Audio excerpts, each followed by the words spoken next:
युवक की मौत के बाद उसका शव अंतिम संस्कार के लिए अपनों का इंतजार कर रहा। ग्वालियर में एक युवक की मौत ने पुलिस की चिंताएं बढ़ा दी। युवक की मौत होने पर उसका शव अब अंतिम संस्कार के लिए अपनों का इंतजार कर रहा है। दरअसल ग्वालियर के रेशमपुरा में रहने वाली एक युवती का नाता कभी दिल्ली की बदनाम गलियों से रहा था और इसी दौरान उसकी मुलाकात इन गलियों में आने वाले मनोज चौहान से हो गई थी। बदनामी और गंदी सोच से भरी दिल्ली की इन गंदी गलियों में महिला को मनोज की बातों और मुलाकातें सुकून देने लगी, जिनसे उनका रिश्ता प्यार में बदल गया। लेकिन कुछ साल पहले युवती अपने परिवार के साथ ग्वालियर आकर शिफ्ट हो गई।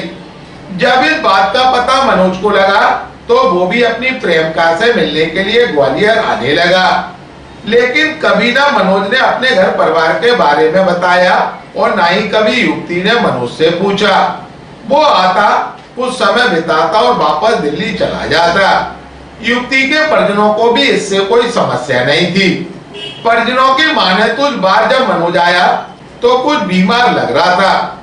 जब उसकी तबीयत बिगड़ी तो उसे प्रेमिका के परिजनों ने ही अस्पताल में भर्ती कराया।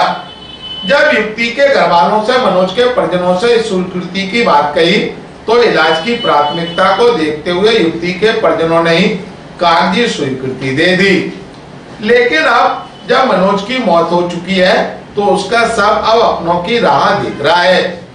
इसके अलावा पुलिस ने भी उसके परिजनों को तलाशने के लिए हर संभव प्रयास किए। यहाँ तक कि मनोज के सोशल मीडिया अकाउंट को भी खंगाला, जिस पर तकरीबन 250 लोगों से बातचीत में यही सामने आया कि मनोज हमेशा ग्वालियर में ही अपना परिवार बताता था, जिसमें उसकी बीवी और बच्चों की बातचीत होती थी। फिलहाल इस सबकी सुपुर्दगी की गुत्थी सुलझने का नाम नहीं ले रही और मनोज का शव अंतिम संस्कार के इंतजार में परीक्षण गृह में रखा हुआ है। ग्वालियर में तक को जानकारी देते हुए सीएसपी रोबिंजन ने कहा, एक दिल्ली का एक व्यक्ति जो है यहाँ रेशमपुरा में कोई अपनी प्रेमिका से मिलने के लिए आए थे और जिनकी वहाँ पर बीमार हो जाने से अचानक ही इनकी मृत्यु हो गई थी। इस संबंध में पुलिस द्वारा मर्ग कायम किया गया। इनके जो घर वाले हैं इनकी प्रेमिका से भी पूछताछ कर रहे हैं कि इनके घर वालों को पता कर लें।